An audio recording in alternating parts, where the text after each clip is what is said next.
Today's Dayton City Council meeting is November 16th, 2021. Can I get a roll call, please, Ms. Meyer? Mayor Baker, Here. Member Olter, Here. Member Neary, Here. Member Neiman. Here. Member Kelly. Here. Member Levens. Here. Member Basler. Here. City Administrator Fawcett. Here. City Attorney Edmondson. Here. Full house, I appreciate that. Thank you guys very much. Next, we'd like to stand up and have a moment of silence and a pledge of allegiance.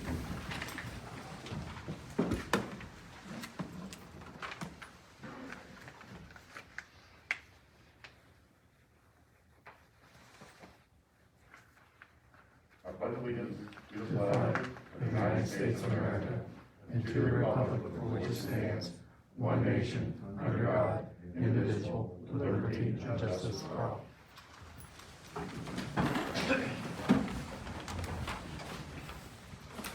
Thank you very much. All council have their microphones turned on. Make sure so. Good, good. First thing on the agenda is the mayor's report. We had an extended break from the last council meeting, so since then there's been a lot of things that's been going on. We had a really nice tree planting up in Sargent Park, thanks to our park board working with some outside agencies. We planted a lot of trees up there in special places that make sense with the way they were designing the park. I found $7,000 of the city's money in lost funds through a website on the internet that brought $7,000 back to the city of Dayton. We had a really great reunion for Dayton High School alumni with that was back in October. And the Fall Festival kicked off. It was a great event for all. So I really appreciate the volunteers that gave the time for that. And one of the biggest things that we have going on is the development of the Ramey building on the corner of 6th and Berry. That has been sold to an outside investor, and he's going to rehab that building, turn it into 10+ apartments, and bring new families into the middle of our town, which is going to work a lot with revitalizing our Main Street businesses and bringing more life to the city. So it's been a very busy month and a half, and we're excited about the things that we've been working on. So that is my mayor's report. Next on the agenda is a motion to accept the minutes from the October 5th, 2021 meeting. Do I have a motion to accept the minutes from October 5th? So moved. Member Volker moved. Do I have a second? I second. Member Neiman seconded. All in favor? Aye. Any nays? Any objections? Oh. So moved. Next, we'd like to bring up City Engineer Mike Yeager. Mike is going to speak to us about some projects that we have on the docket for the city.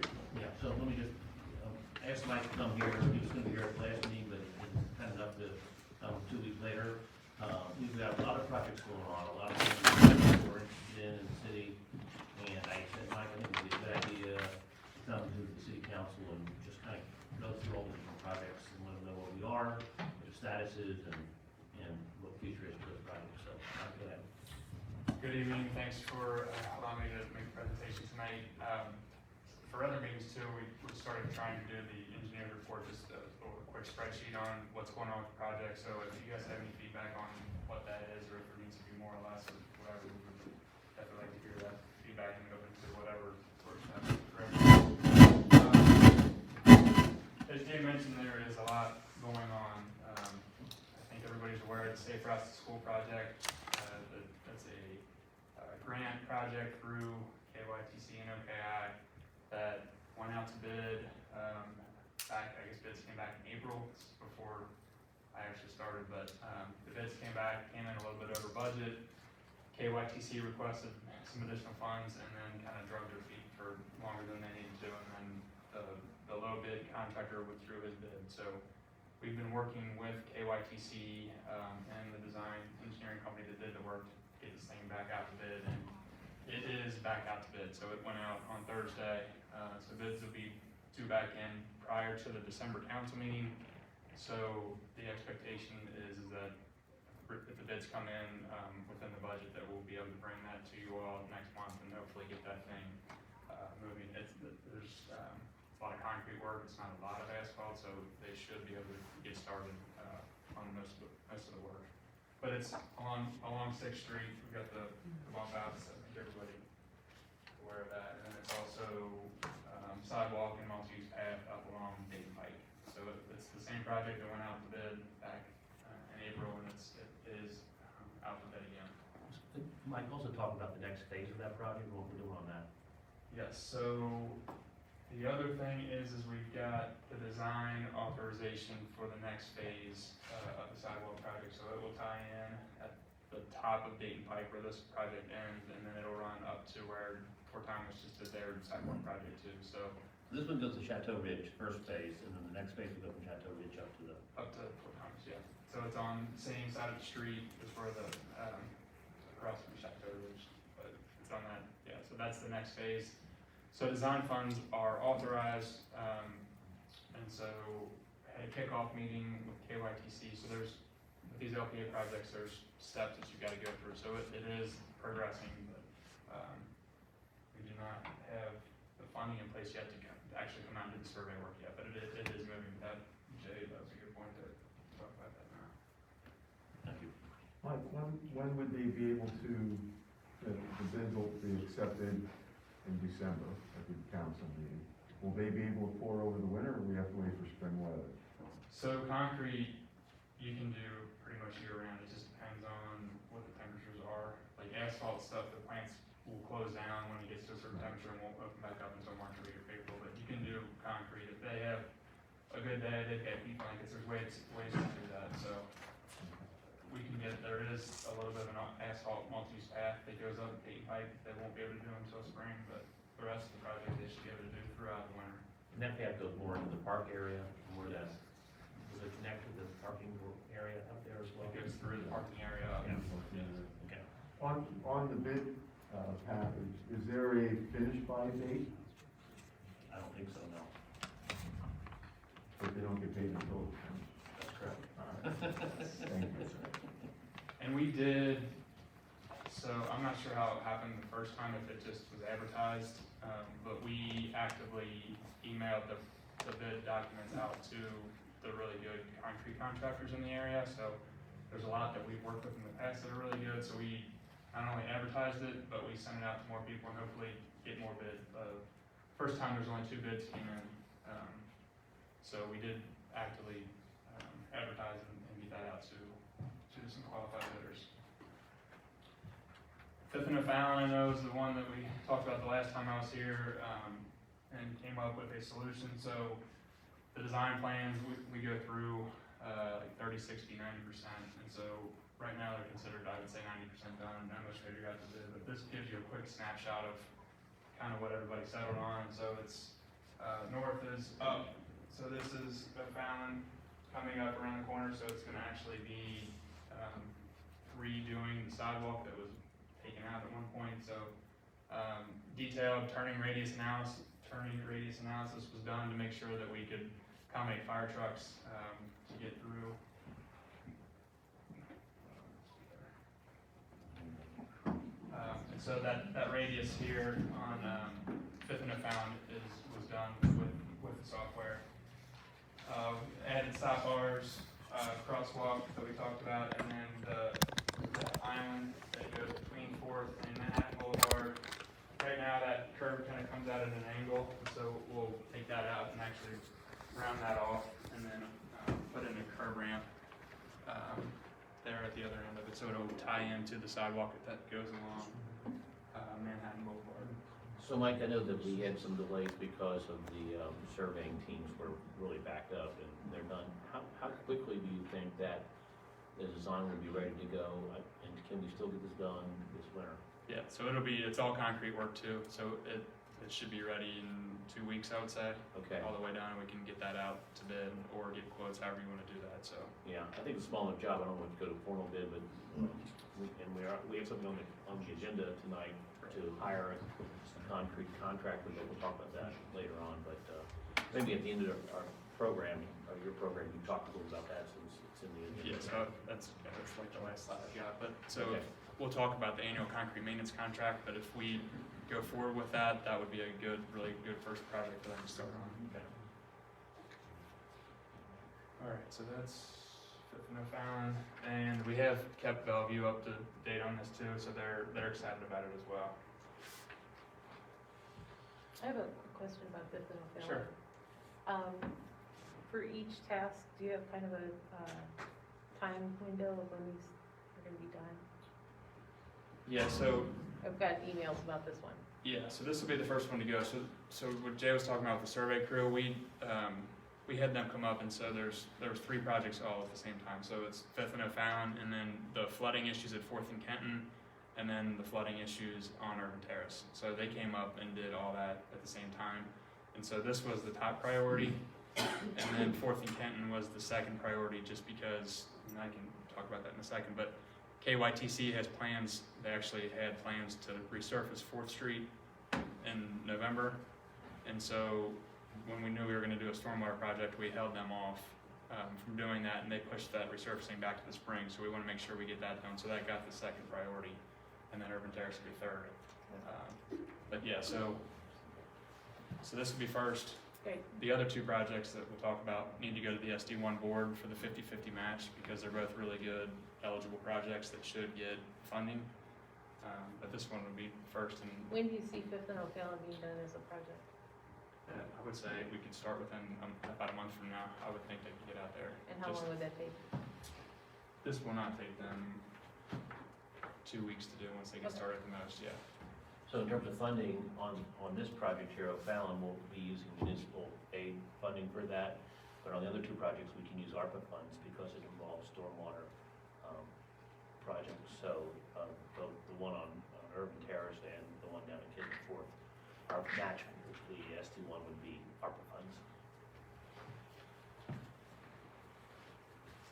So Fourth and Kenton, this is set up the same way too, where North is up on the screen. There's 2 different issues going on down there right now. So you've got stormwater inlets at the corners, and if you go down there, you can see where the water, it just doesn't get to the boxes. So it's not graded right, they didn't put the boxes in the low spot. So during just a normal rain event, the water's not getting into the inlets. The second issue is when we get the heavy rain events and the water just ponds up there, there's no capacity to take all that water in. So the fix that we'll take to SD1's board before the match is to upsize and improve the existing inlets, and then actually install 4 new inlets at the low spot too. So it's gonna pick up all the water in the low spot, it's gonna add capacity, so it'll correct both problems. And then as I mentioned too, KYTC will come back in and do all the resurfacing behind our work, so it's not like we're coming in and ripping up the new pavement, and it'll actually save money by doing it that way too. So that's Fourth and Kenton. Is that line on Fourth, the line on Fourth runs west over to Main Street? Yep. And I know that Main Street has like a 7-foot culvert, but what is the size of that line there that's on Fourth Street? It's combined sewer, so it's storm and sanitary, and I don't know the size, I could look it up real quick. but I mean, adding, one of the problems down there is even when it's over to grades, it's not going down fast enough. Is that because of that pipe going underneath Fourth? By adding the new pipes here, and here, and upsizing this, that'll give you upsizing all that'll give you the room you need. Okay, Yeah, so that'll take care of both. gotcha. And then Urban Terrace, we've got it surveyed, and they are just now getting into design on that, because that was the third, but, just so everybody's aware that these 2 roads coming in they're both steep coming down, and then Urban Terrace is straight down too. So, there's a couple inlets that are up on top here, I'm not sure how that was ever designed, because there's no way the water's gonna run up the hill to get into those, but the water rushes down, and you can see here in the image too that the curb line it juts out, and the way that it directs all the water, it just, right here, see how it comes out? It just directs it into this driveway and over into the yard. So if you haven't seen the video, it's like a waterfall coming over Yeah. top of that. Part of the problem is that all the water goes towards, I guess, the east side of the road. It's And all so flowing it gets that direction. overflow. We did work with SD1 to replace a few of the sewers there. They only had a small, about an inch gap, and so we put in grate sewers that would catch more. So at the top of the hill, that helped a little bit, but obviously there are major issues we need to deal with, and this has been a top priority that we've been working on for a while, so I can't wait to see what the design recommendations are for that. So it'll be a series of new boxes that'll tie into the storm system to hopefully catch all the water before it gets down there. But it may include a little bit of curb. We'll probably do Redesign some as well. concrete work as part of that. We have some low areas that need to be addressed as well. Yeah, so we're getting ready to jump on that here in the next couple weeks for the design as well. How long will that take? Well, we got, How long will it take to do we the have an design? opportunity to talk a little bit. Yeah. Will So there be added retention, or is it just collection? there won't be like a detention basin or anything like that. It'll just be like a storm sewer like we were talking about on 4th and Canton. And two, I think we can get these projects ready to go to the SD1 board at their December meeting. That would be great. Yeah. Would be great. And then from there, you have a year to get it done, to get the money.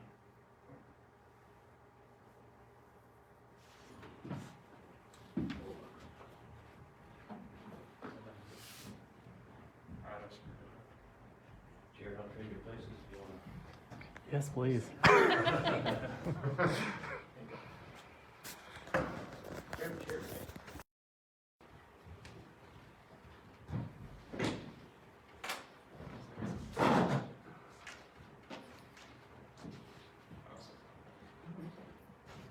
There you go. Thanks.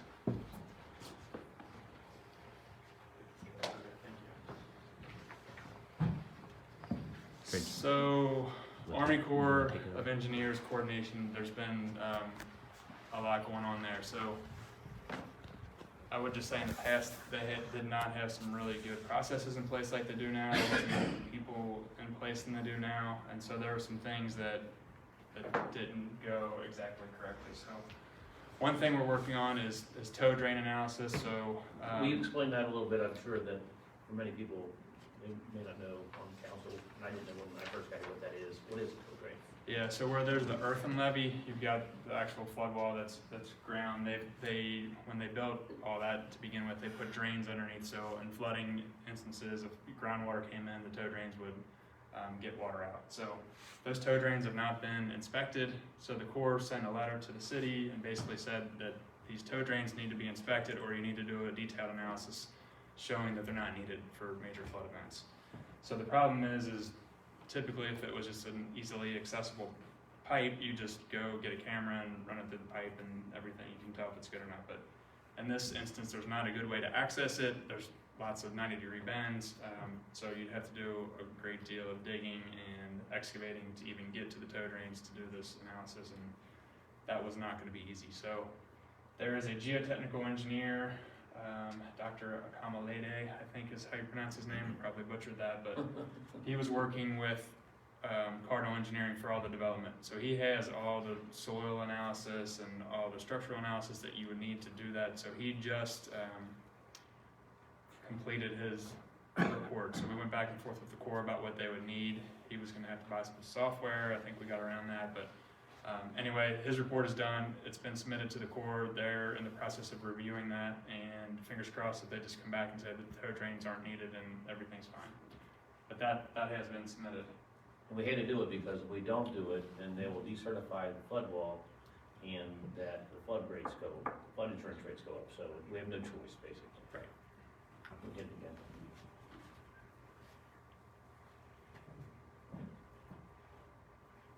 I'm doing a good job screwing this up. There you go. Okay. It's good. Not sure how I did that, but that works. It's, So then- it's going to sleep. Just touch the touchpad every now and then. Okay. Keep it up.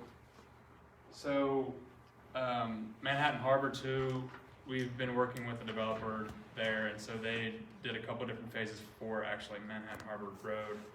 first phase was approved. We went through like 1 million emails to find out that the second phase never actually got official approval. There was some email traffic back and forth, but the Corps came and we walked the entire site with them and came up with a plan to go back, and they're gonna retroactively inspect what has been done so far and then also approve what is planned moving forward. So there was some good coordination there among everybody, and I think we've got a good plan.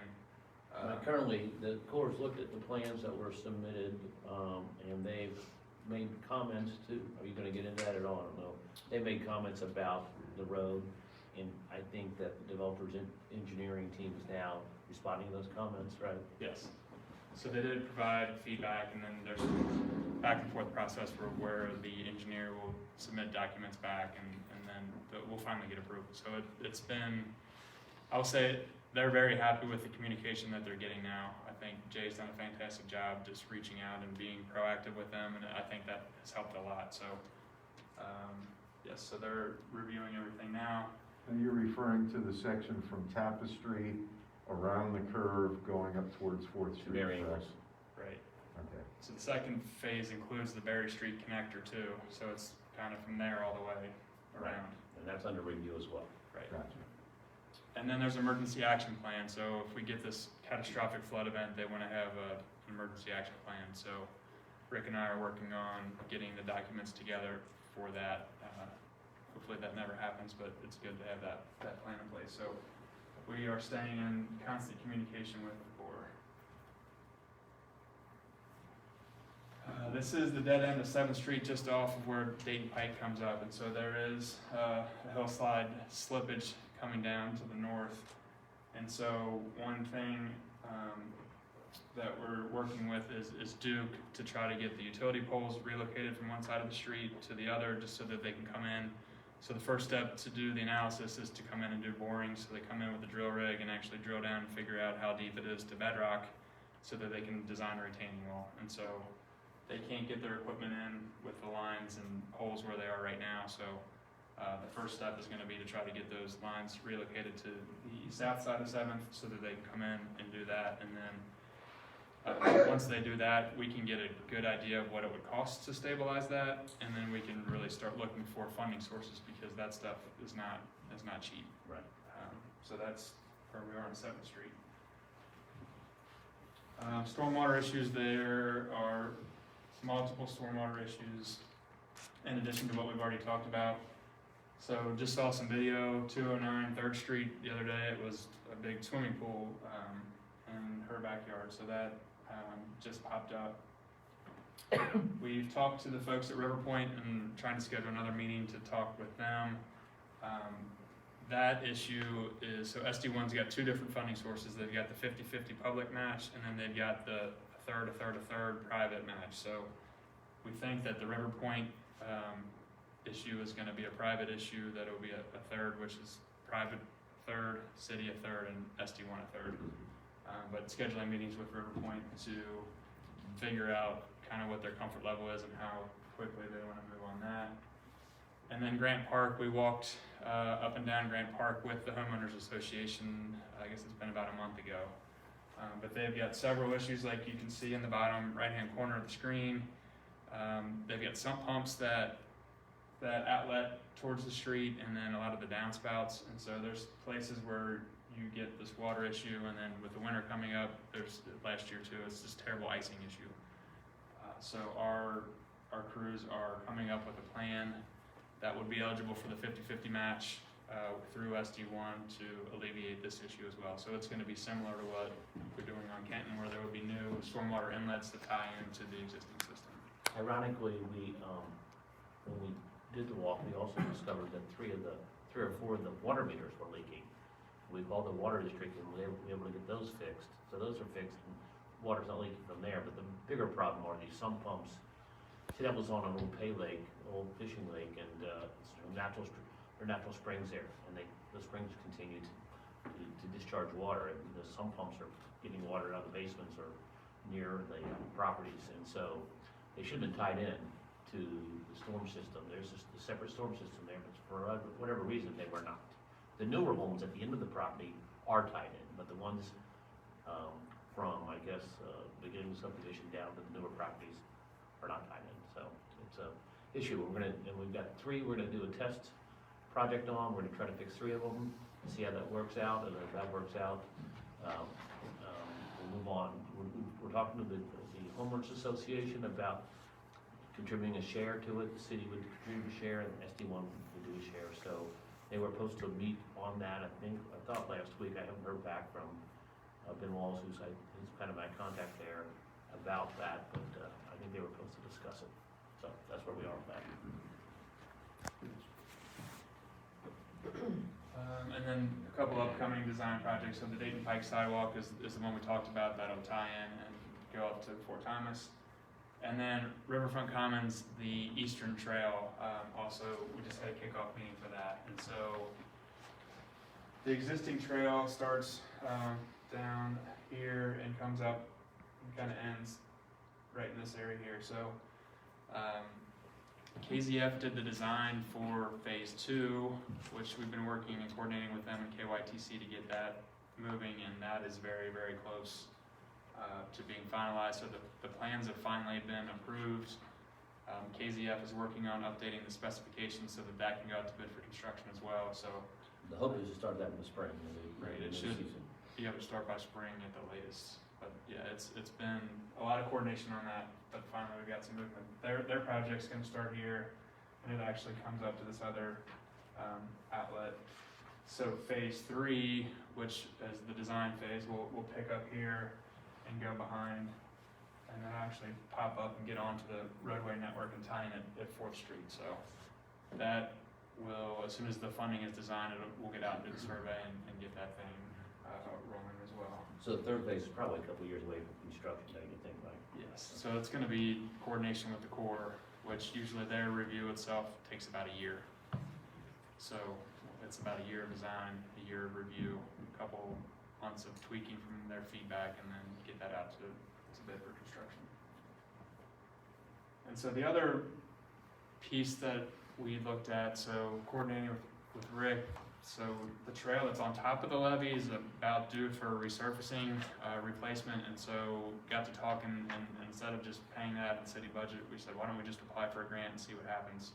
So we did apply for TAP funding, and so if we get that, we actually applied to widen that out too. So right now it's 5 feet, but did an application to see if we could widen that out to 8 feet. So that has been submitted, and we're just waiting for final announcements on whether or not that gets approved or not. In addition to that, we asked that we could have a connector that will go from the top of the flood wall. Right now, dead ends. We want to take it down to Clark or down to Mary Ingles, which you currently got to turn around and go back, there's no way down. And then in addition, we are also putting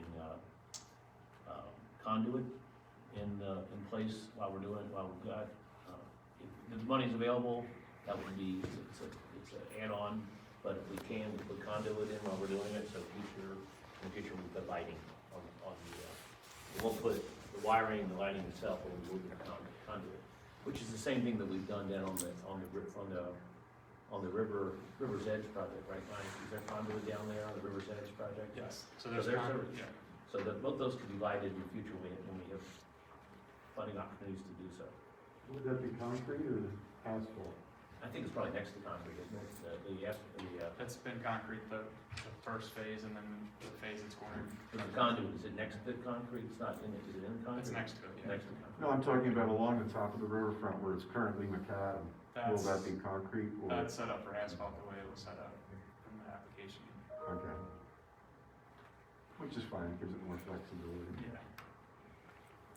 So then the last couple things I have is just, as Jay mentioned, it's called an annual concrete maintenance contract. And so we did this in Covington when I was there, and it was a huge help. So whenever we had small concrete jobs, you have to go out to bid every single time. So we ended up just doing an annual concrete maintenance contract. So we did one call for bids, and then set up unit prices for every different kind of concrete work you can do. So there was curb, sidewalk, street repair, stairs, anything and everything concrete related that you want. So you select the low bidder, and then they're locked into unit prices. And so then you can use them to do sidewalk or Riverfront Commons trail projects or any kind of thing. If Rick's crews get busy and they just want help with whatever, it's there, and you can renew it for two additional years. So it's a time saver. If the prices aren't as good, it doesn't lock you into using them. You can always do bids for separate projects on your own too, so it was just a really good situation for us, and we recommend using it here too. Bellevue would like to do the same thing, and so the second thing with the resurfacing is it's about the time of year to go ahead and figure out what roads to resurface in the spring. And so we did go through and do a detailed road analysis, so we have a spreadsheet that shows every single road segment in the city, and it's ranked from 0 being you can't even pass it to 100 being brand new. Kind of not quite block by block, but it's a couple blocks per segment, and so that's all set up. But we think there's a cost-saving opportunity by issuing the bids together for both of these with Bellevue, just because of the mobilization cost. This is the last slide. It'll save, when they come into town, it's like, you have to split that cost rather than have different, and the more quantity you have, the lower the bid prices are gonna be, so. Gonna be working through that resurfacing list here the next month or so to get that ready to get out to bid, so I once think the I asphalt sent that- plant's open, they'll be ready. Send that spreadsheet to the city council members a couple of months ago, I can resend it to you. Now, of course, you got stuff like, really bad roads like 7th Street, 7th Avenue, which is, really bad, but can't we afford to do it right now? So that one we might have to hold off on, do we have funding to do it? But then we have streets like O'Fallon, which obviously need to be redone with, and it's good because that construction should be done on O'Fallon and Red Knot, so that's a project we share with Bellevue. And so I think that's gonna be one of the top priorities in our next list, but we are gonna be able to really, instead of hitting and missing, we're gonna go, based on this priority, hit the streets that need it the worst, and then just go down from there. So we didn't do any streets this year, but next year I think we should have an opportunity to budget quite a few roads to be improved. And we called out on that list too, roads that are eligible for grants, so that there's the SNK is what they call it, Surface Transportation Northern Kentucky, but only collector roads or higher are eligible, so the list is, it's good for capital planning, so you can think out not just this year, but like 5 years out, and you can figure out what roads would be good grant application and things like that too. The other thing that is really helpful about it is we share that with the utility companies, so we can send that list to Northern Kentucky Water District, for example. They have a similar spreadsheet that ranks all the conditions of their water mains, and so their budget is tight too. So there'll be instances where they've got a water main in Dayton that's kind of on the borderline, and if we can come through and say, yeah, that road is high on our list too, and we'll do the resurfacing right behind you, that'll bump it up on their priority list too. So it's been a really good tool to use with utility companies too, and it prevents them from coming in and tearing into the streets after we resurface it also. So that's what I had. Happy to answer any questions, and if there's anything I forgot to, happy to go through that. On the street resurfacing, just going through the budget earlier today, what is that fund called, the Municipal aid, municipal aid? I guess this year we only got like $90,000. yeah. And Mr. Lucas, I think in the past, we used to get $250,000 from the state on that, right? Yeah, I'm not sure about that, but, I know we used to get more, at least around 150,000, that I kind of remember, but, yeah. They just give me a budget and say, hey, this is how many streets we can get done, we got $80,000 to spend. I mean, and then I try to get it to where it's not gonna go over 80, unless you have paving like we had a lot of times when you do paving, when you start putting those heavy milling machines on the street, you hit, weak points, and then you gotta have a full depth, repair before you pave it. And the municipal aid comes from the state based on fuel taxes, correct? Exactly, which haven't been raised in the state of Kentucky for decades. But it's also based on street miles, correct? Yes. Is Manhattan Boulevard, that mile and a half been included in there? Not sure.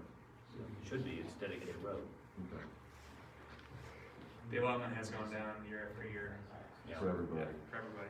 And gasoline prices go down, so does the taxes generated by it, which they haven't been down until recently.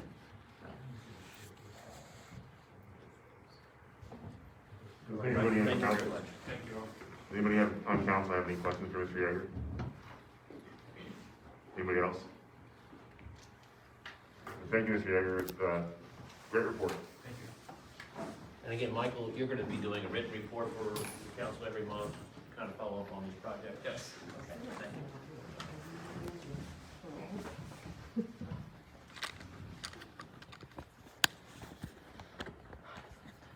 Moving right along, is there any audience comments or concerns regarding any of the upcoming legislation that we have on the docket for this evening?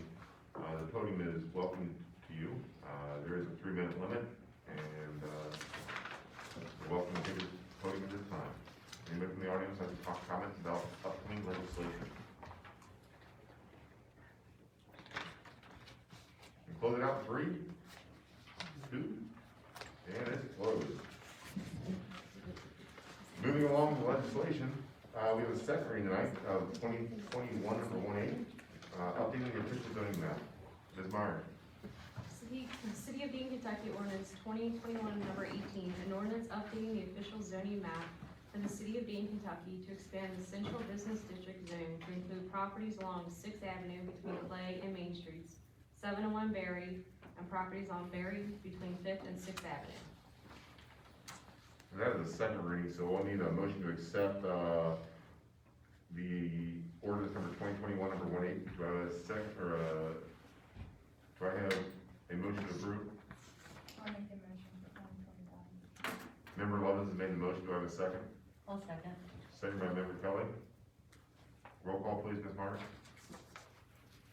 Member Neary, Aye. Member Neiman, Aye. Member Kelly, Aye. Member Lovins, Aye. Member Baszler, Aye. Member Volter. Aye. All in favor, so passes. Next on the agenda is the first reading of 2021 number 19, the amending chapter 150 of the Kentucky Dayton Code of Ordinances to readopt the 2021 International Property Maintenance Code and adopt the 2021 International Energy Conservation Code. Ms. Meyer, please.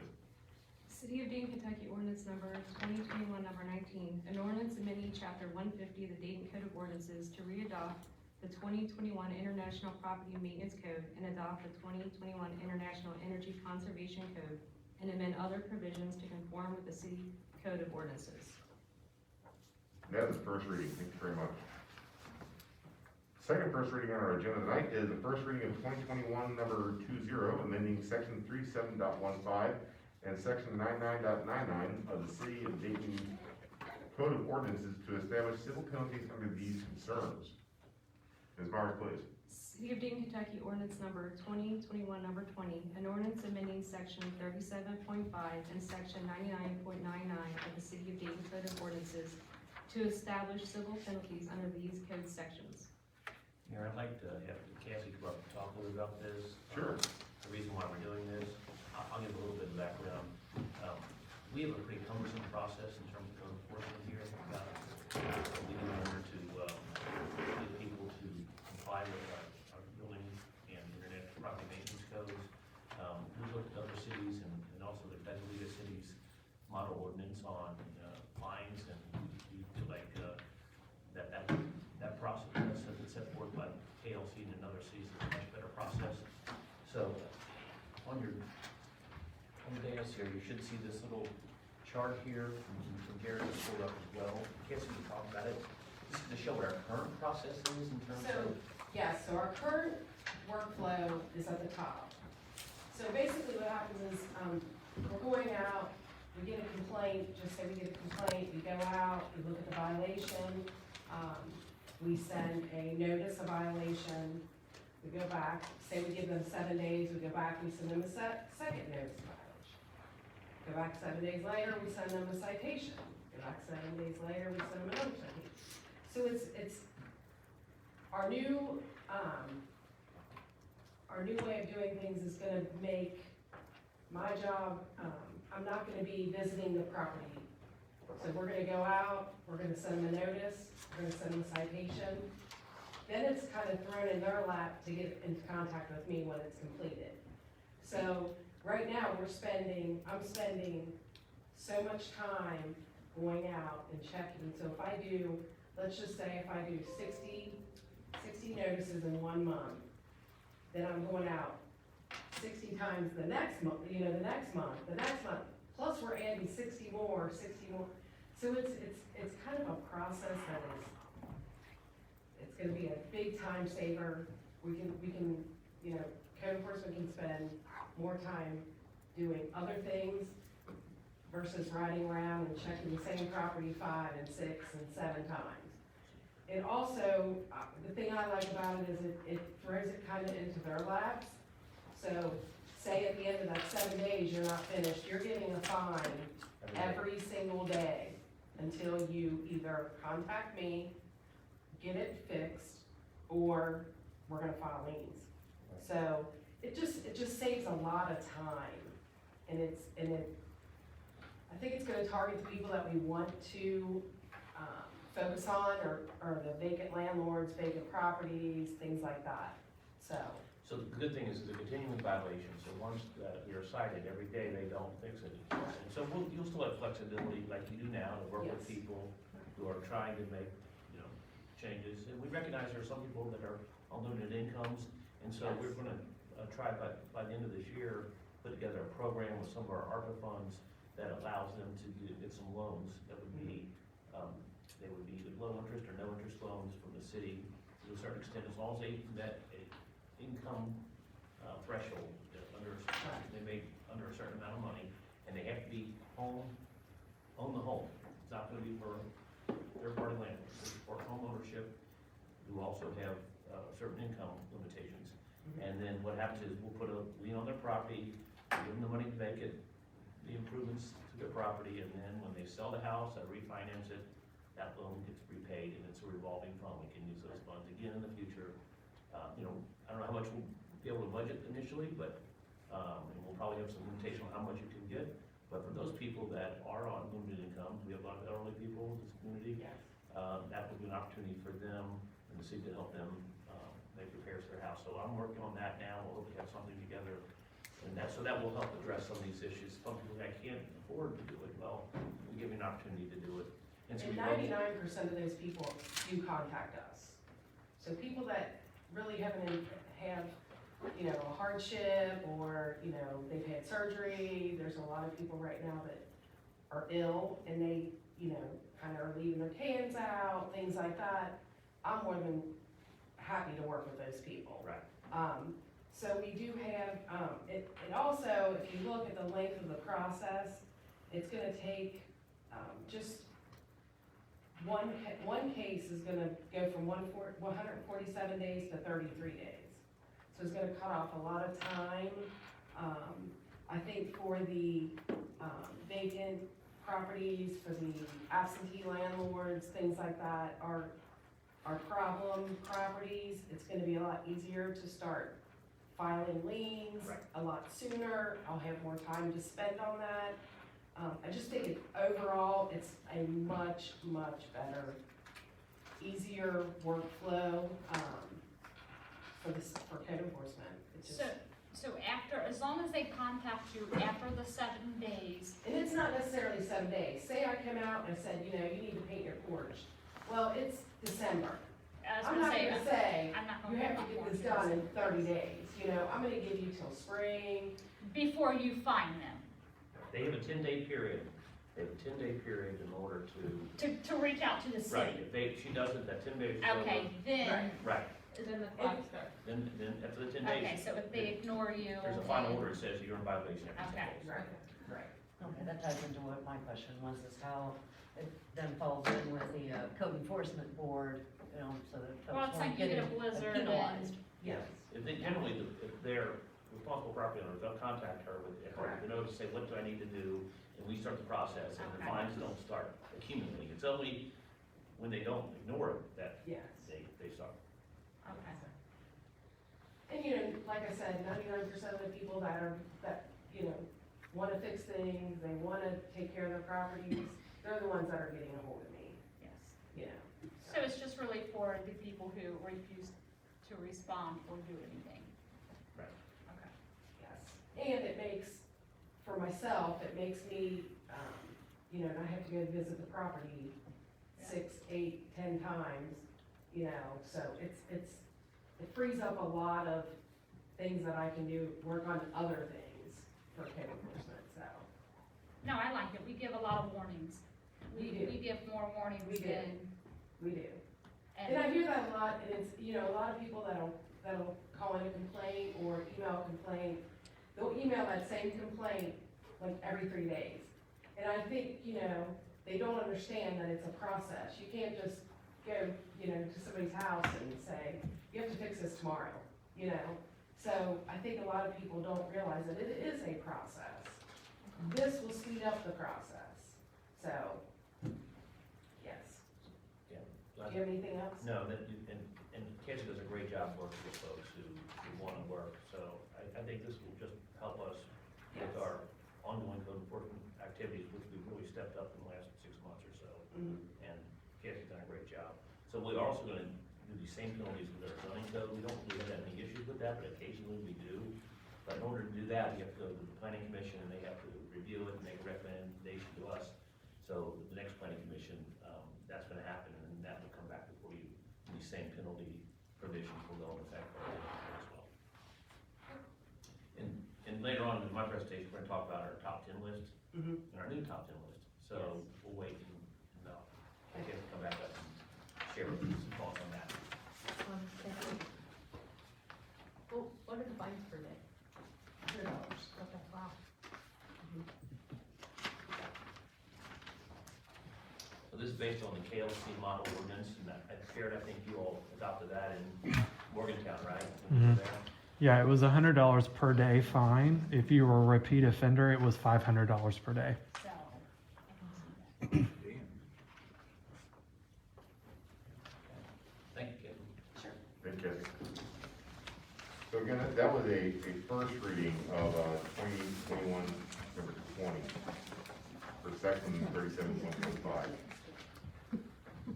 Next on the agenda is Board Resolution 2021, number 34, Romeo, authorizing the mayor to enter into a municipal advisory services agreement with RSA Advisory. I do have a motion to accept Resolution 2021, number 34, Romeo. I'll make the motion. Member Kelly made the motion, do I have a second? One second. Second by Member Neiman. Roll call, please. Member Neiman? Aye. Member Kelly? Aye. Member Levens? Member Baszler? Aye. Member Volter? Aye. Member Neary? Ayes have it.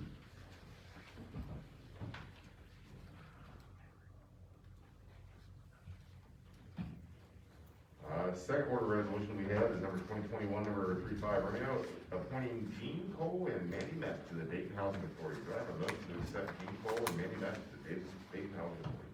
So moved. Second.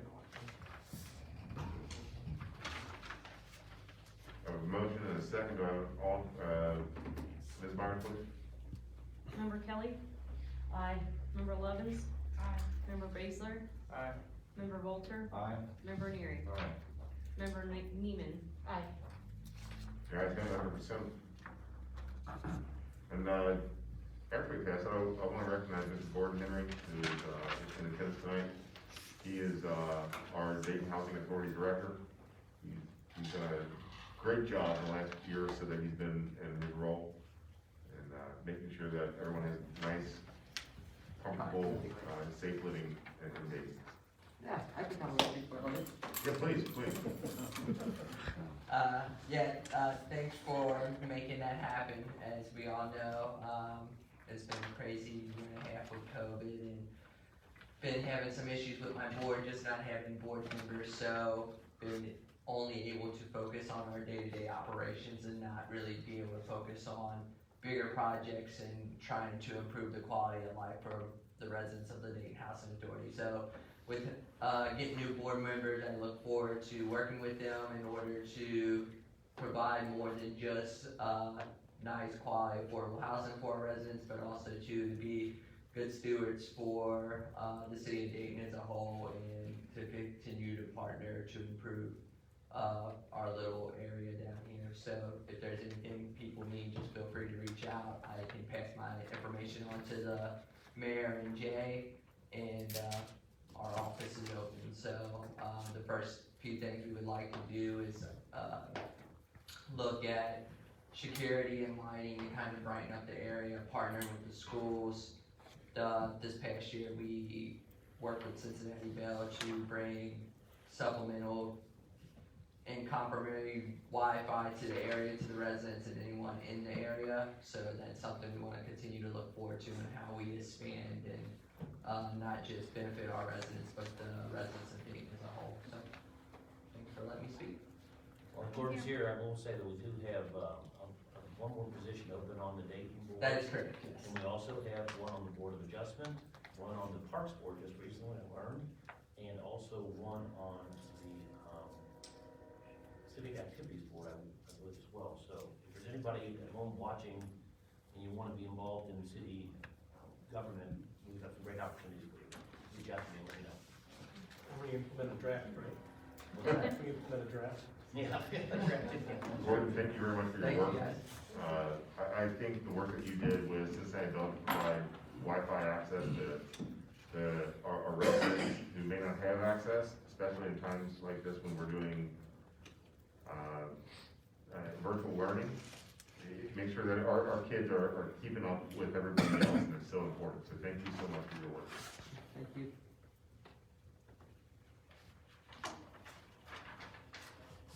Moving right along to order resolution 2021 number 36, Romeo, rejecting the bid received for a city-owned surplus property identified as a 2001 Harley Davidson XL Sport for 83 hog, and authorizing the city administrator to request steel buildings again for this project.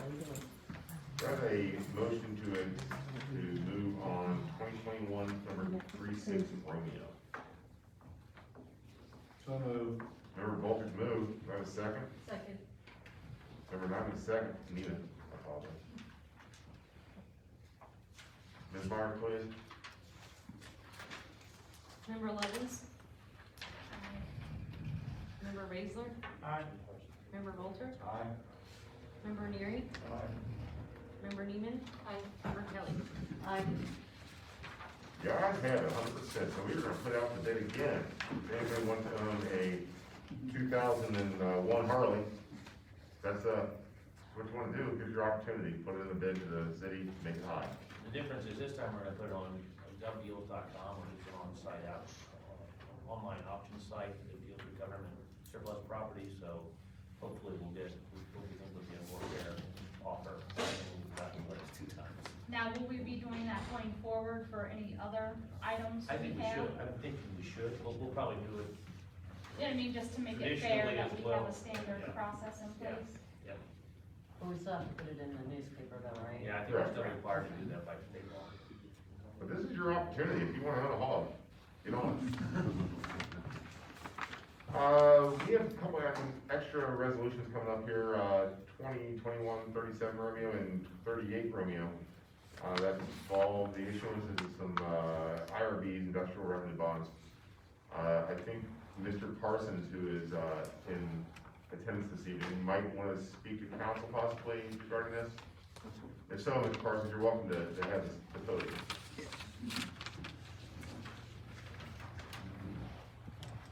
Good evening, and thank you for allowing me to be here. I'm Jim Parsons with the law firm McKee, Muthen and Cleacamp, on a couple of items on the agenda. The first item, actually 37R, is actually a new project. That's basically authorizing the issuance of industrial revenue bonds for the development of several lots within the Commons development.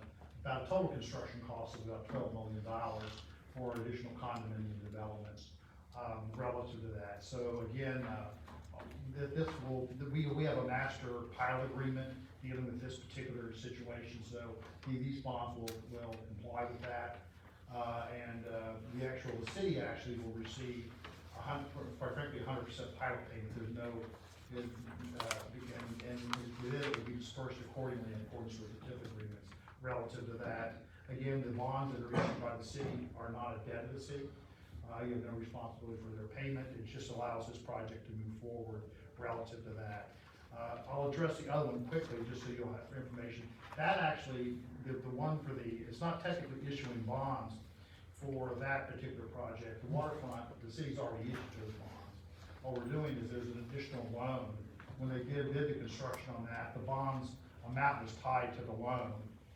And in this particular city, General Electric Credit Union is the lender for that. In this case, there was some increased cost associated with that project. So all this is doing is authorizing the city to execute certain documents to allow the new loan. And all the loan proceeds we put into the project. So that it's not technically issuing bonds for that, those bonds are already issued. It's simply to allow that loan closing to proceed in accordance with the bond documents. All the documents that have been reviewed have been, that are being considered for tonight, have been approved by been submitted and reviewed by the city, and in particular your outside counsel has reviewed everything and has made comments relative to that. If there's other questions about it, I'll be glad to answer questions. Donnie Warner has looked over the documents and he signed off, and vetted them and signed off on them, so we're good to go. And I did explain to council a little bit about IRBs versus bonds, and that the city council's not, the city of Cleveland is not financially responsible for these bonds. It's the developer's sole responsibility to pay these bonds. They're not under our name. They're an obligation. Yeah, I always want to reemphasize that because, you know, they are issued by the city, but they're not your debt under the statute or the Constitution. Thanks for that clarification. Does anybody from council have any questions for Mr. Parsons regarding his next upcoming ordinances? Resolutions, thank you. Attorney? And both of these, IRB issues have to go before a school board also?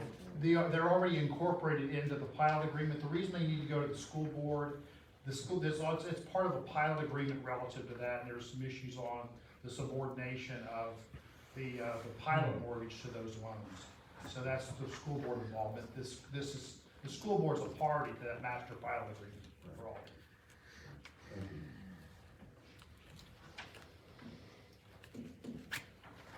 Anybody else have any questions for Mr. Parsons? Thank you, Mr. Parsons. Good evening. With that being said, we have order resolution 2021 number 37 Romeo, authorizing the issuance of up to a 10 million taxable industrial building revenue bond series 2021 Alpha and up to 2 million of taxable industrial revenue bonds series 2021 Bravo issued to assist River Commons at Manhattan Harbor LLC. And that is the order. Do I have a motion to accept? So moved. Member Volter's moved. Do I have a second? I'll second. Member Baker, second. Ms. Meyer? Member Basler? Aye. Member Volter? Aye. Member Neary? Aye. Member Neiman? Aye. Member Kelly? Aye. Member Levens? Aye. And in the same vein, we have order resolution number 2021, number 38 Romeo, authorizing the issuance of up to 6 million taxable industrial building revenue bond series 2020 Alpha. It's the waterfront project, and 2 million series 2020 Bravo, the waterfront project. Do I have a motion to accept order resolution 2021, number 38 Romeo? So moved. Member Neiman's got a motion. Do I have a second? I'll second. Second by Member Levens. Ms. Myers, please. Member Volter? Aye. Member Neary? Aye. Member Neiman? Aye. Member Kelly? Aye. Member Levens? Aye. Member Basler? Aye. Thank you. The ayes have it. Mr. Parsons, you have a good evening. Next on the docket is order resolution 2021, number 39 Romeo, authorizing the city to jointly seek bids with the city of Bellevue for an annual concrete maintenance project contract for concrete construction services in the city. So we'll be working with Bellevue to get a better price on any concrete projects moving forward. Do I have any questions regarding 2021 number 39 Romeo? But each individual project, it's not like a 50-50 share of costs. If the project's in Bellevue, they pay for it. If it's here, we pay for it. That's It's a matter of combining. We pay for the Bellevue project. Unless it's a foul. Unless, yeah, how do we do it? That's fine. Part of the whole town. Just wanted to clarify that. But it gives us more buying, or better. Yeah, buying. because we are bigger, if there's more projects, we're hoping that we'll reduce the cost to the city. It's like us joining Economy of Congress. scale. Member Dayton and following. What's that? about that line, I said, if you're a Daytonian, You get a line, You wanna look, that line nice means green line down there? everything. green on one side. One of the green part, one of the yellow part. Do I have any other questions regarding, the resolution 2021 number 39 Romeo? Do I have a motion to accept 2021 number 39 Romeo? I'll make the motion to accept 2021-39 Romeo. Member Kelly made the motion to accept, do I have a second? Second. Second by member Volter. Ms. Meyer, please. Member Neary, Aye. member Neiman, Aye. member Kelly, Aye. member Lovins, member Baszler, Aye. member Volter. Aye. The ayes have it, 100%, so moved. The last order resolution we have on the docket this evening is 2021 number 40 Romeo, authorizing the mayor to execute a deed conveying 2 remnant parcels to Lineage LLC that were inadvertently admitted from a previous industrial revenue bond property transfer. So I sent this to you tonight, I'm sorry it was late, but Alex did not get the information from the lawyers until, I think, yesterday or Last night? late last night. So, we got a call from, Jeff Slosser, who's an attorney for the Lineage LLC, which owns this property, and said, hey, this used to be an IRB, the term of the IRB, the property transferred to us when the IRB was done, but when it transferred, there were 2 properties we skipped, I guess there's like 9 different parcels that are, this is where Fast Tim's is, they manufacture timber glass down there, one of our bigger employers, and so basically they said, we need to clean this up, so I said, you can go from there, but when you research it, Yeah. taxes been paid, so it was just an omission when they did the transfer. So the property's been in our name since 2001, these 2 parcels, we wanted to make sure that they were actually getting taxed, once we conveyed them back to this company called Lineage. PVA then verified that when they did the overall assessment of that whole parcel, they included these 2 little parcels, which surprised me that they did. Yeah. And so, once we got that tax transcript, we were okay. And then they quibbled about the survey and what the property lines went back and forth, and the bank, and then ultimately the developer, or the owner, finally came up with a deed, with legal descriptions that were appropriate. So we're just conveying those 2 parcels, they've been paying taxes on it the whole time. So it's kind of interesting that they were missed, but they were. And so that's all this is doing, is correcting it. I've got the deeds for the mayor to sign and an affidavit for title, and then they're finally off my back. 'Cause they probably sent me 100 emails the last 2 weeks. Well, we're there. All right, thank you. Thank you for your explanation. Do you have any questions regarding, this order resolution towards, Mr. Edmondson or Foster or myself? All right, if we don't have any questions, I'm gonna ask for a motion to accept, resolution 2021 number 40 Romeo. Do I have a motion? So moved. Member Neary had it, I believe, first. Do I have a second? Second. Second by member Nyman, or Neiman. I'll get one of these days. Ms. Myers, please. Member Neiman, Aye. member Kelly, Aye. member Lovins, member Baszler, Aye. member Volter, Aye. member Neary. The ayes have it. So moved. Moving right along the agenda, this is, I'm excited about tonight. I think we have some really good, department head reports. So we're gonna start off with, should we, Mr. Hatfield, your report. Y'all accept my report at the beginning of the month. Any questions on that? So I wasn't here at last month's council meeting, so I guess, some things were brought up, about the police department not being engaged with the community. And I just want to reiterate to the council that we do in fact are in the community. We are in the community. Just because 1 or 2 people won't see it, doesn't mean we're not doing it. We try to put it on Facebook when we can. I don't know if you've seen some of the posts we've made, and some of the community activities we had just a couple months ago. This is Summer Bash, which some money was donated. They got some good money for that, which was donated at Police of the Brighton Center. And we're doing I think we're gonna partner with Fort Thomas Police and possibly Newport to do a Cranmer Cruiser. It's prior to, it's kind of in between, but it's Cops with Kids, it's kind of in between that. This will go to the Brighton Center.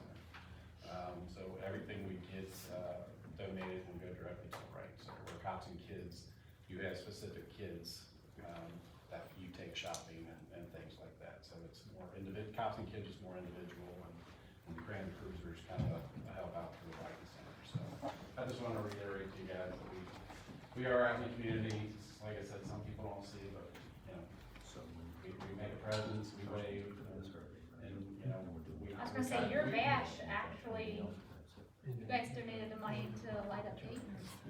Yes, to the civic board. And that's for giving Christmas to the kids in Dayton.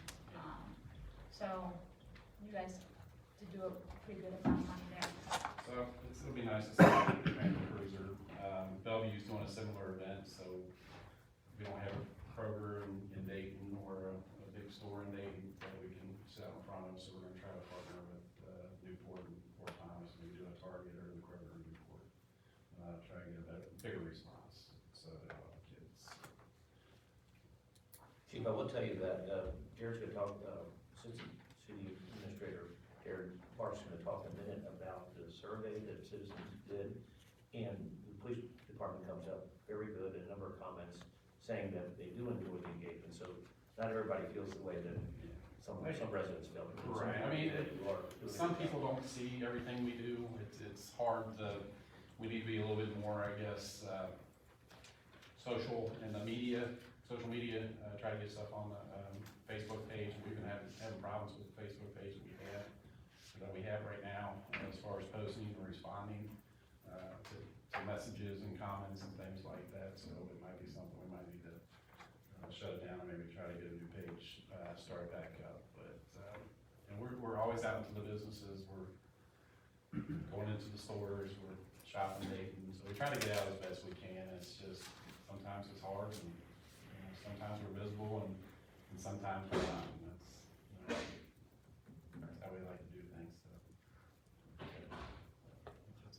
Chief, we've had a couple of pretty spectacular wrecks on Sixth Avenue the past couple of days. Can you address that? Were these distracted driving? Yeah, it was kind of like the first time I worked here in Dayton, which was 98 to 2002. That's all we had was accidents on the avenue. It was people coming in from outside the community, coming into the bars and stuff like that, partying, and then tearing it up on the way out. We'd have side swipes, we'd have vehicle accidents, we'd have, you know, vehicles left, you know, hitting parked cars or hydrants and things like that, people fleeing. And we haven't had that in a while. It just seems like we're just having a fluke of things right now, and the people that are being held responsible have been under the influence. Are Dayton residents, and it's just kind of, it's coming at a mass. I think we've had 5 within the past 2 or 3 weeks. Yeah. I think the latest one we had was a distracted driver. It was a subject who works 3rd shift and lack of sleep. Worked 5 days on 3rd shift and pretty much fell asleep at the wheel and hit a garbage truck. You know, it's just, you know, Jay came out, and it's just, sometimes you just scratch your head and be like, how did that happen? But, we try to get on the avenue as best we can. We try to, you know, but it's like we could be here 9 hours and 50 minutes, and those 10 minutes we're not there. That's when something happens usually. So, we're, we've seen beat up a little bit, patrol more on the avenue a little bit, just trying to hit it, make sure our presence are known. Doing the speed study right now again with the radar thing in front of Riverside. Right. That's doing a speed study just to see how the traffic is. But I mean, I sat there for 20 minutes and watched it, and everybody, majority of the people are going the speed limit, if not under. It's just those 1 or 2 that we've had. And it's all been on the main avenues. So, and they've been arrested, and they've been prosecuted, and try to get the message out. And we'll see. Hopefully the holiday season coming, hopefully the message gets out there. So. Thank you. And the police have done a good job for a long time now, as far as patrolling not just the avenue, but throughout the city around. And you've also incorporated your digital speed limit sign that tracks people's speed. And I think that slows people down when they realize maybe you're doing a couple over. And also, your enforcement through radar, so. Yeah, I mean, all the cruisers are equipped with moving radar, so even though they're moving, they are clocking people coming towards them and going away from them, so. Yeah. Even though they're driving around, they are monitoring speed too, so. And hopefully the bump outs are another speed attenuation device, which will hopefully will help reduce speeders on the avenue as well. So that will be hopefully done this summer. Anybody else have any questions for Mr. Hackville?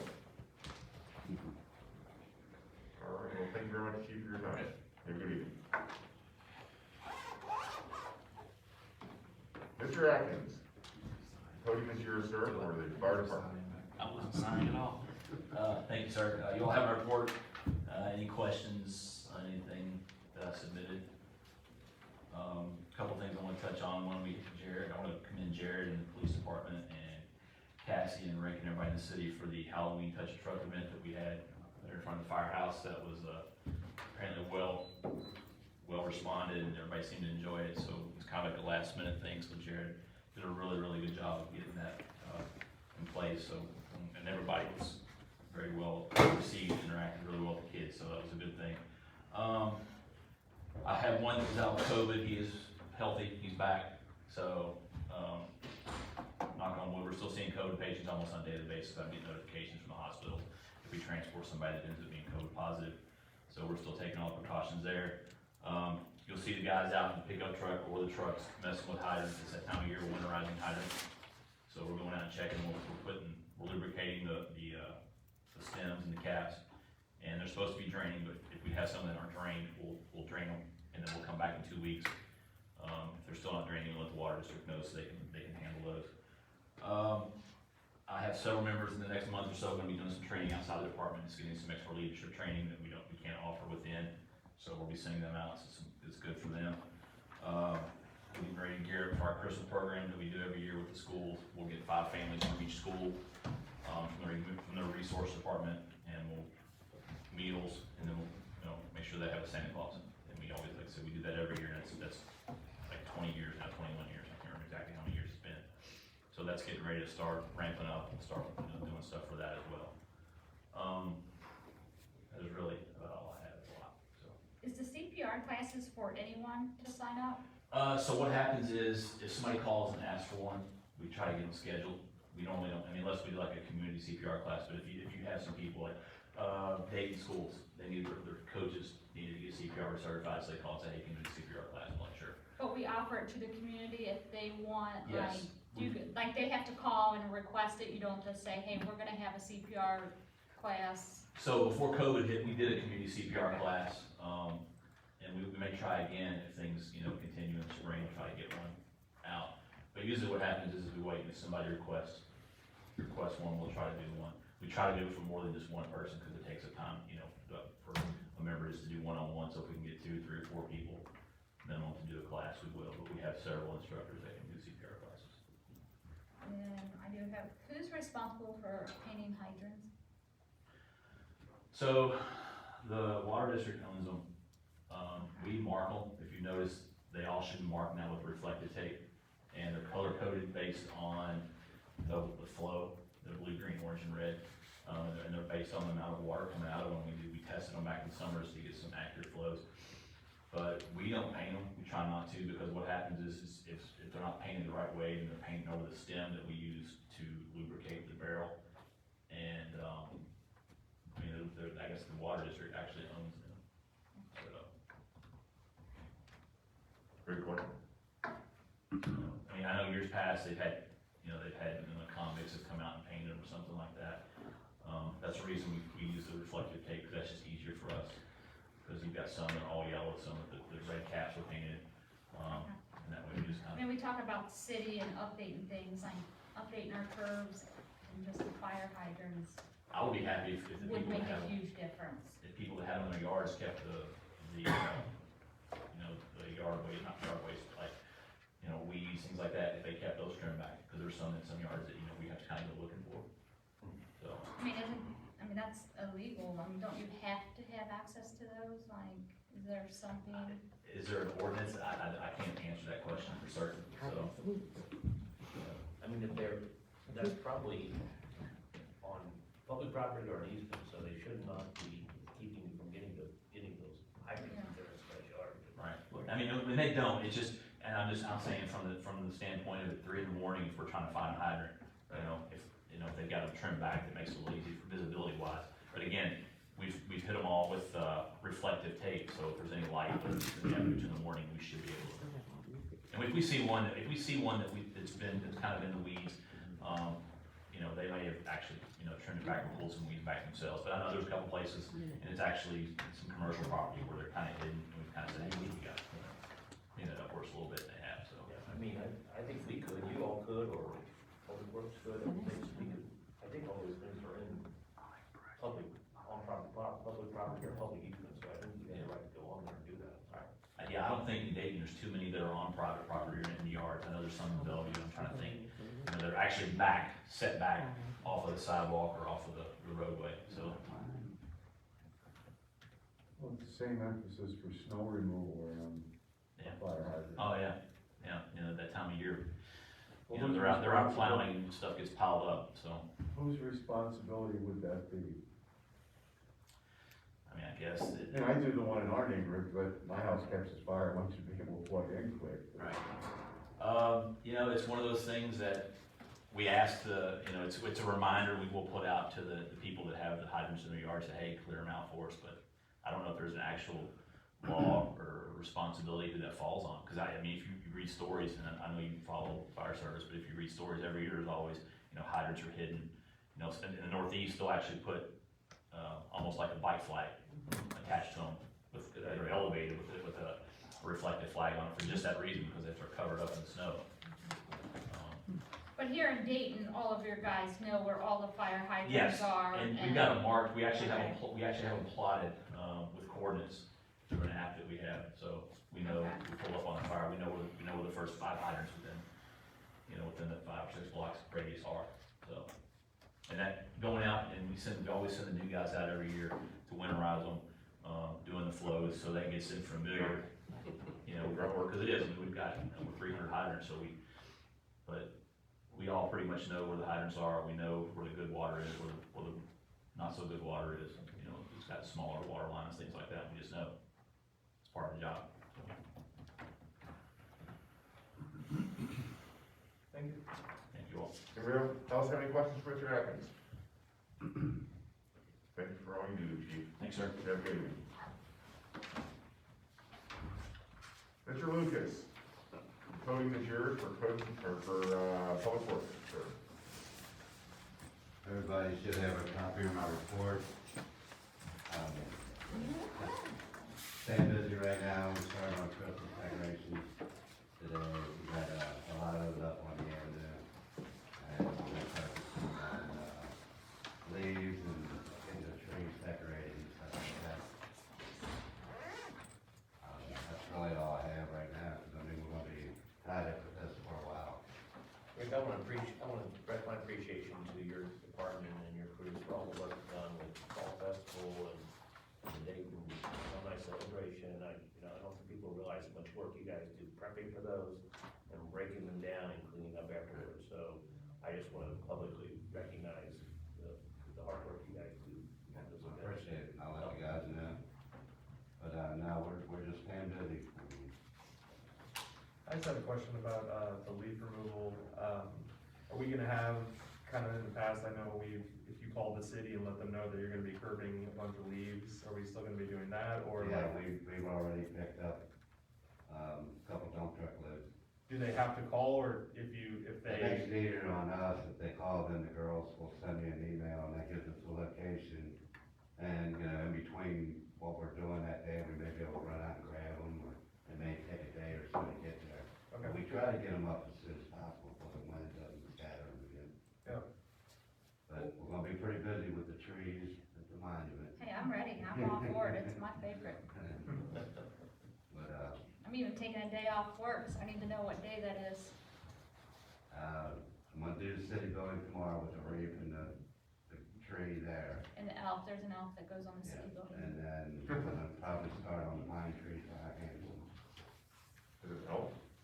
Yeah, there's an elf right when you walk into the city building, right there on the tree, there's an elf that sits inside there, lights up. We gotta get him anchored down so that.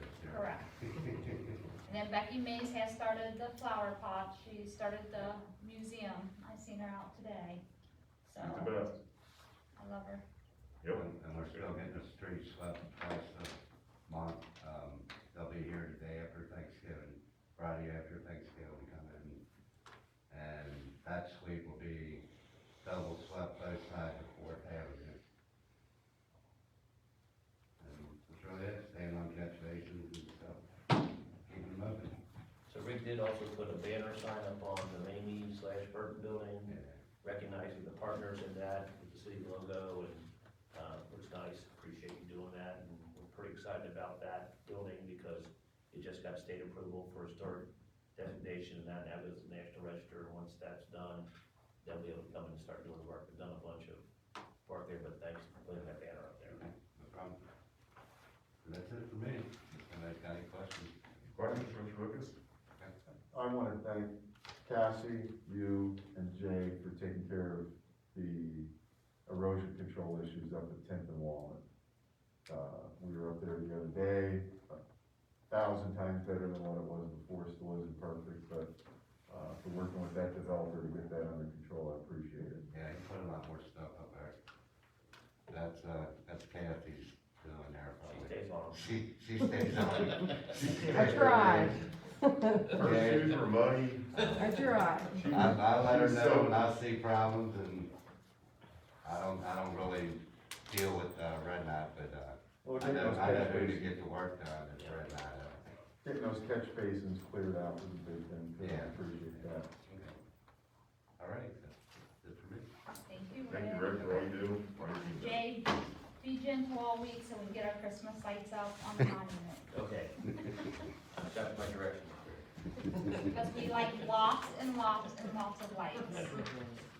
Not the major comes up. Oh, we keep adding a ton, that's why I said light this load, so we can get some more up there. More elf, I get it. Yeah. All right, well, last but certainly not least, we have Ms. Patterson, who is our code enforcement officer. The podium is yours. So you got my report, and I also tonight put a second top 10, vacant and abandoned properties list on there. Let's hold up on that. Okay. I want to go through the first top 10 in my report, and then we're going to talk about the second top 10. I Okay. want you to talk about when Do you have any questions from my report? Council? And after we talk about this, if you wanna take this home and look at it, feel free to Oh, I email think me you're or the best call we've me. had ever, so Do what? you're the best we've, the city has ever had, Oh, so. thanks. No Appreciate complaints. that. Get that right. But yeah, if you have any questions, feel free to email me, call me, or whatever on that list. Don't go too far, we're going to come back. Okay. to it in a minute. I'll stay ready. All right. Well, we're about to move right along to, I think the most exciting part of the meeting is going to be the city administrator report. We've worked very hard in the last year. When I first hired Jay to be our city administrator, he said his number one priority was going to be code enforcement and blighted properties. And I think what they're about to display to you is going to show you how this is changing the face and the image of Dayton and making it stronger. And I'm very proud of the work they've done. So without further ado, I'd like to ask Mr. Foss, do you have anything for your city administrator's report? I do.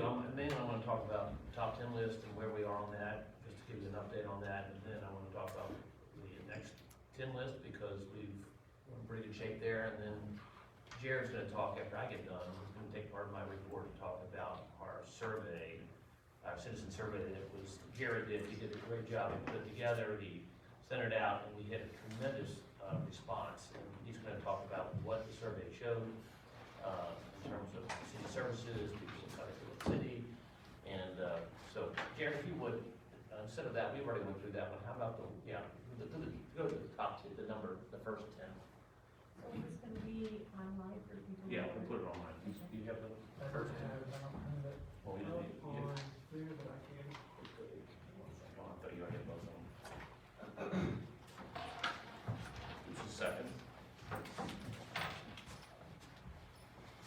So, just as background, while he's pulling that up, what we decided to do, we did the same thing in Covington, when Alex was on city council there, city commission there, now as city manager, we decided that we were going to go 10 properties at a time, find the 10 worst properties in the city in terms of vacant and abandoned properties, and, we were gonna hit them hard with code enforcement, and then, we were gonna, if those 10 were done, we're gonna go to the next 10. So, the first 10 are right here, and we'll talk about where we are on that, just so you can see.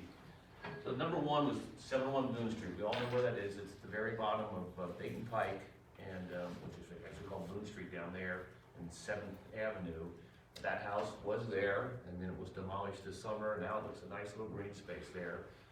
So that is a really, to me, that was a reflection of our city. When you came down from Fort Thomas, the first thing you kind of really saw when you got into the inner core of the city was that house deteriorating right in front of your eyes. So that was a really important project, and I think sent a message, and that's great.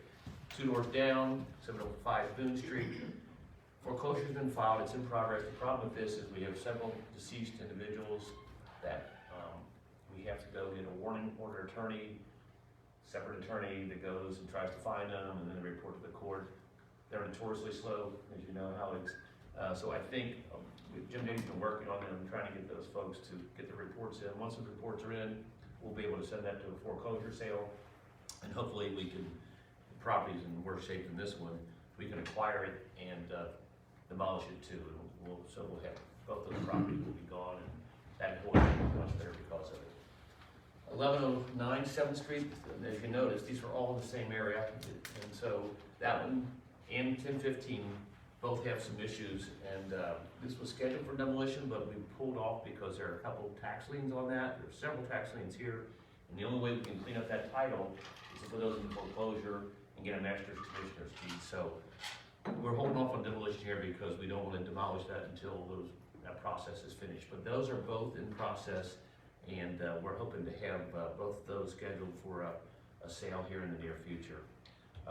629 4th Street, that was what you saw, a leaning building not far from your house, and it's now an empty lot, and they're talking about doing, Cassie, they were talking about putting a infill New house build. there. Yes, they Still were talking about talking about, yes, rebuilding. So that's good, it's gone. 26 Grand Eagles Highway, foreclosure's been filed there, that's in progress. We're hoping, this is held in a trust, and that's other complicated legal issues we gotta work through, but it's in process, it's in foreclosure. 415 8th Avenue, property sold to a new owner, they're gonna rehab it. This is one, we cited the property owner, they came to the code enforcement board, they complained, this is a family house, we had for years, and the code board said, hey, here's the deal, you've had plenty of time to fix this thing up. If you don't fix it, if you don't sell it or fix it up in the next month or so, we're gonna come back here and these fines are gonna start to pile up. So they got the message, sold the property. Joe Tucker sold that one, I think? Yes. And so, are they working on it yet, or do you know? Not yet. Okay. So anyway, but that one's changed hands, so that's good. So then we have 1023rd, that is rehabbed by owner in progress, so Yes. is it the actual owner, or was it sold to a third party? No, it's the actual owner. Okay, Mhm. so that's. He kind of let it sit, and I think we just kind of gave him the push that he needed to, get it going. Okay, 223 4th Avenue, this is another one where we have foreclosure action, and it's in progress. We're pushing it to sale as soon as we can, so.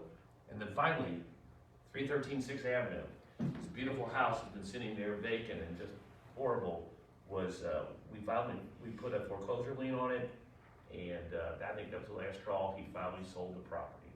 And a couple bought it, they own the Cookie Jar Bakery in Newport, and they've done a few of these projects in the past, and this place was packed with stuff. Still is. I was gonna And say, they anybody probably- who lives in the city and drives down it, you can tell what they're doing because there's dumpster and garbage.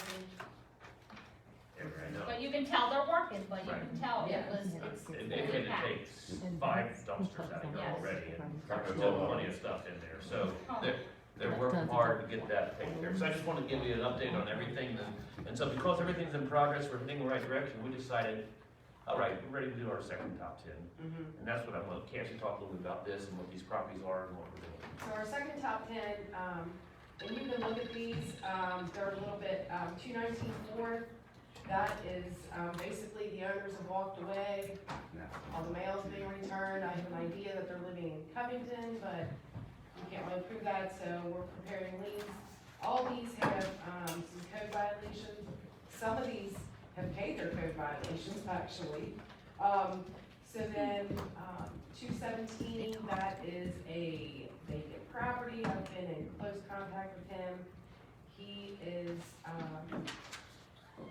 I think he's kind of getting to the point where he's ready to either sell it or get into it and rehab it.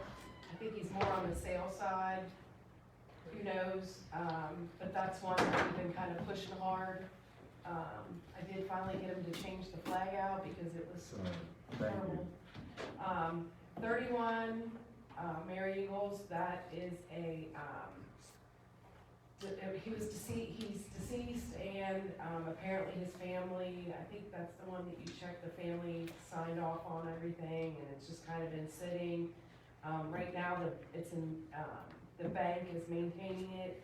There are also several lots behind there on Burma. I think it's 3, 7, 9, and 11, which is just kind of like grass. But we're also, you know, finding them, citing them. 627 Brooklyn, he just leaves it vacant. These have code fines. 702 Vine, that was a fire a while ago. I've been in contact with him and he was one that I kind of gave a 30-day notice.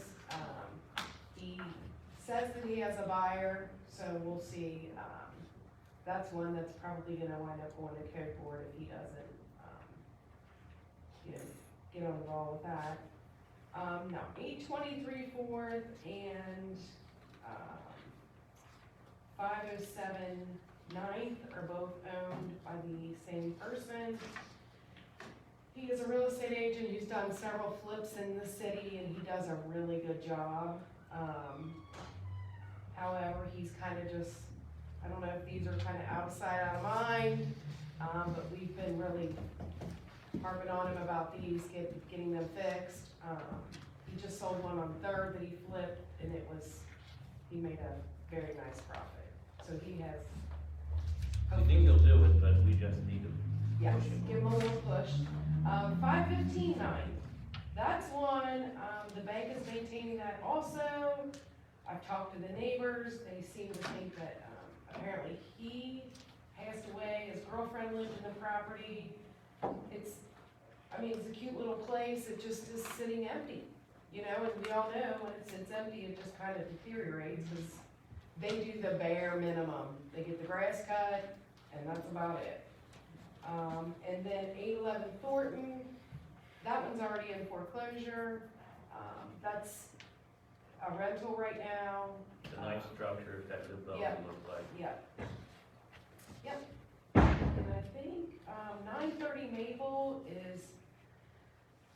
that's kind of a weird situation. Had somebody in it, was a rental, it was horrible. I mean, it is in horrible condition. The tenant moved out, she left all her stuff, just kind of up and left. The owner of the property came in, they basically cleaned it out. That's it.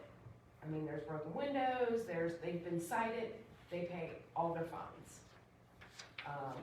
So we've kind of put them on this list and, you know, we've made them, I emailed them 2 weeks ago, I guess, and kind of laid down the law and basically told them, you know, something needs to be done. I mean, the house next door is a fresh rehab, great young couple involved, and they don't want to live next door to that. So we're trying to keep our good residents in and target places like this that are kind of wanting them to move out. This has, you know, garbage in the yard, they pick it up, and then somebody dumps it back in. So, this is one that this is one of our landlords that has a tendency to kind of just not do much and leave them all vacant. So that's our second. That's our second top 10 list. And once you all get a good look at these, if you wanna drive by, if you have any questions for me, you know, like I said, you can call me, email me, anything. And I do appreciate the couple emails that I've gotten this week from council that, you know, lets me know that kind of what's going on out there that I don't see, or, things like that, so, yeah. And I think when we get the second reading on the civil penalties ordinance, which we have Yes. the first reading tonight on, that's really gonna help you out a lot. Yes. And it's gonna put a little more pressure on these folks to. I mean, kind of just like More 930 quickly. Maple, you know, they pay their code fines, so I have to go out the next week and do this. And it would be a lot easier just to have that, you know, so we have a bulk amount instead of when they call. Tiffany and I are in there trying to calculate how much they owe and how many citations and things like that. It would just be a lot easier as far as the payment process also. So we'll say, you know, you've been 30 days, 30 times 100, and there's your fine. Versus, you know, we have, like, right now we have a 50, a 250, a 500, a 750, 1,000, you know, so if I'm not there and they're trying to calculate and things like that, it just makes everything a lot cleaner also with the fines. Right. So, yeah. So that's it. You wanna take a look at it? Yeah. You need, or is that it for me? So, you know, thank you, Kevin, good job, and appreciate all your hard work Sure. on these projects. The other thing I wanted to talk about, I wanted to defer to Jared on this, is the survey that we did, and he's gonna talk about the results. While he's doing that, I'm gonna give cameras of the public at home. I'll get it. Yeah. From a code enforcement standpoint, Cassie, you, in these, the first 10 and this new 10, Yes, quite a few of them are vacant, quite a few more, what, I'm sorry. are vacant, abandoned property. We probably have, let me look at my sheet here.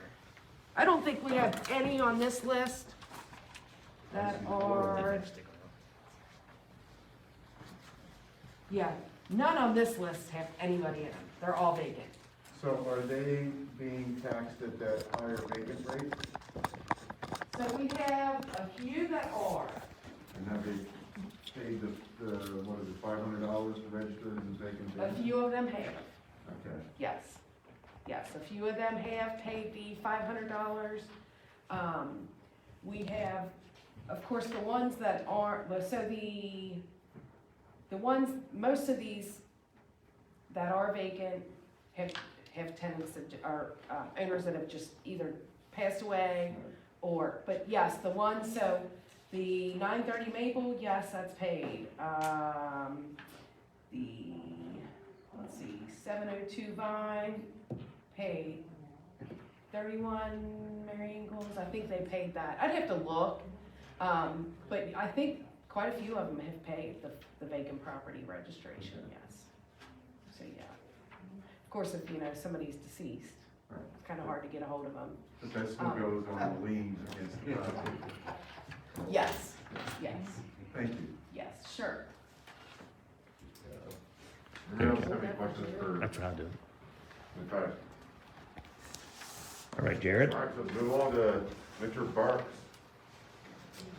Jay asked me to kind of take the lead on the budget process. So I'm kind of emulating the same system that I utilized in my former city. So our first step in our strategic planning for the budget was to do a city survey of residents online to kind of garner what they were wanting or what they were thinking about in the city. We utilized this survey system year after year, and we could see trend lines as far as is the confidence in the community for the city getting higher or lower or what have you. I'll try to be brief because I know we've been here for a while. So we had 324 participants in our survey. 99% of them were Dayton residents. And 43%, which was the majority, were 50 to 69, and 38% were 30 to 49 years old, so more of the middle-aged range there. And then 47% have lived in Dayton for more than 20 years, and they were by far the majority of people. And then 84% were homeowners. So the majority of the people who did it live here, they're middle-aged, they've lived here for a long time, and they own their homes. So one thing we asked was, where are you getting your city news and information? Most people said social media, and the second most chosen was word of mouth. Although this survey was conducted through social media, so that might bias people to say social media is where they're getting their news. So in the future, we'll have to try to expand and see how we can reach other people in other ways. The next question was, rate your experience with the city employee.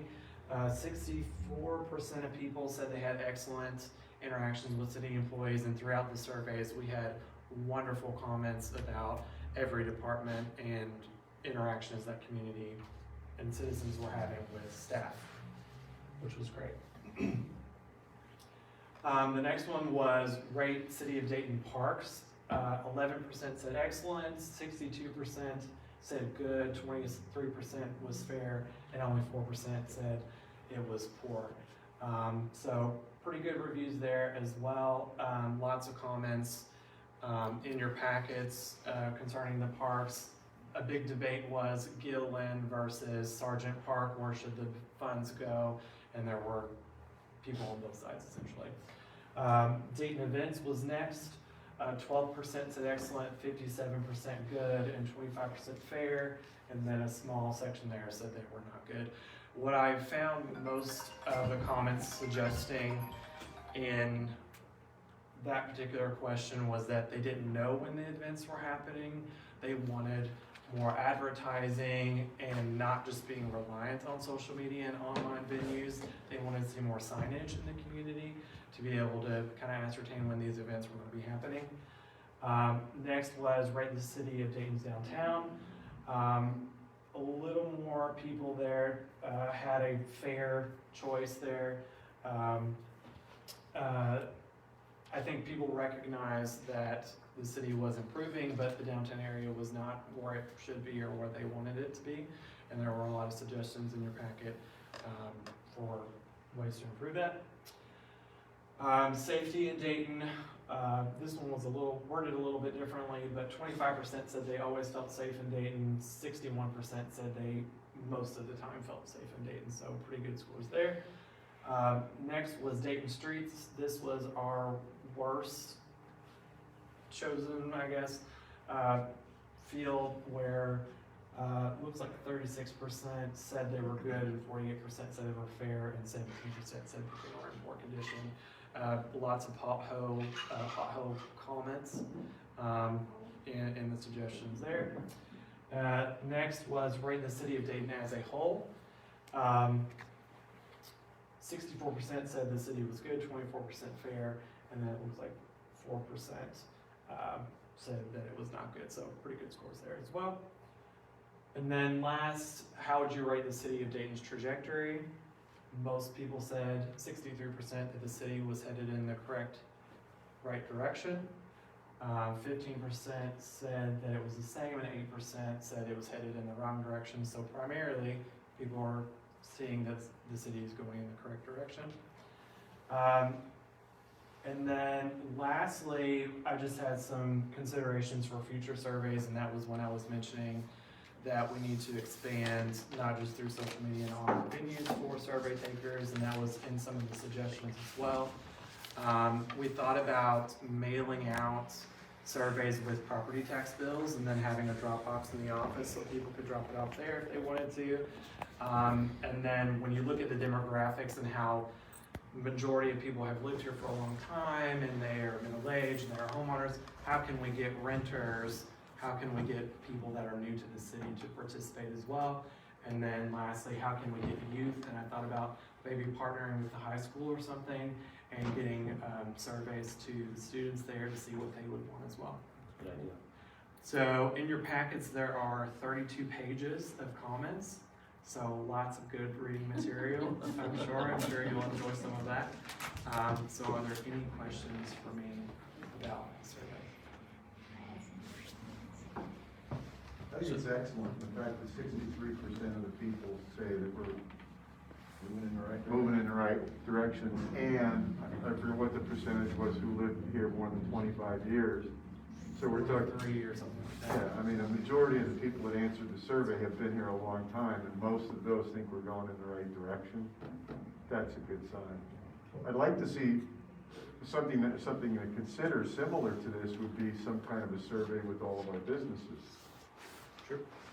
Not only down in the industrial park, but all the shops along the avenue, and I guess anybody that has an occupational license. And how's the city, get their suggestions on it. That's a good idea. Yeah, I mean, we could do, typically, I start the budget process and this process in the fall. We could maybe do a spring business or survey or something to give us some time to kind of have some separation. I like that, it's a good idea. So what we're planning to do is to put this out on our website tomorrow. We wanted to share with you first before we made it public. And then we also will probably put it in our newsletter so people can see results of it. Because a lot of people participated, I think they'd be curious to find out what the results were. You gonna put the comments on there too? I'm wondering about that. There's some comments that are kind of, Scathing. yeah, so we What he showed us, that's what I put on there. Yeah, that's what I'm thinking. That's I don't mind scathing, that's fine. But if someone's personally attacking somebody of, either if it's on council or any citizens, Well, it's part of the gig, and at least if, hey, It's a public record. If they want to come and get it, we could share it to them. But I think Well- we could provide the overall look right now. I think that would show people that their comment was included on there. You know, especially the people who are disgruntled. So at least they're, you know, because a lot of people say, well, they don't want to hear any bad news or any. Well, we may have to, if we could do that, we may have to redact some of the defamatory comments that are. Yeah, so what I've done already is I went through all of them, and if it was personally like attacking a community member and there were some comments like that, I just took it out. So. Oh, man, I love it. Can we see that? No, this is great. This is exactly what was needed. 300 people out of 6,000, so that's about a 5%. Yeah, it was participation. 18 and older, so I looked at the American Community Survey and it was 7.5% of that populace. Thank you. excellent work. Great job, Jared. Any other questions for Mr. Barks? Just impressed with the charts, and that's just well done. Thank you. Make it hard. Well, what, if I could, Mayor, You may. you've been here a couple of months, you're getting your feet wet in the community and in the region, which is completely different from where you came from. Right. Very different. Very different. The results of this survey, what is your take on this? Are you gonna run screaming back to Morgantown, or? No. I think they were overwhelmingly positive. You know, I think the results were good. I don't see them as a bad way at all. I think the benefit of using this type of system is that people are going to be completely honest because it's anonymous. Right. So they're gonna, and so we always had the saying in my former city, perception is reality. So even if some of these things are verifiably false in the comments, we just know them because we work it every day. However, that is their perception, so that's the reality of their situation. So it kind of gives us some guidelines as far as PR and what we need to be telling people as well, and kind of blasting to the community. Good, you're sticking around. You better. All right, thank you. Thank you, Jared. We need to get like 2-3 year contracts on some of these people. We make good hires, that's very true. We're gonna have a room full of them. And we keep raving about them. I'm assuming other cities are watching this. I know some of them. That's what I'm saying. That's why we need some contracts signed on a couple people. They've been approached, I know, and, sorry, Covenant, it happened. All right, so, Mr. Fawcett, That's it. floor's still yours. That's it? That's all for my report. That's it? That's all. Just, our citizens, that's it? That's it. All right, man, well never done, mind. well done. We're just saying, trying to read All right, so, we would now like to open up the podium for any audience comments. Reminder them for any audience. I think we missed the city attorneys. Oh, yeah. Alex, you have Oh, anything? Alex is good. Good. Smart man.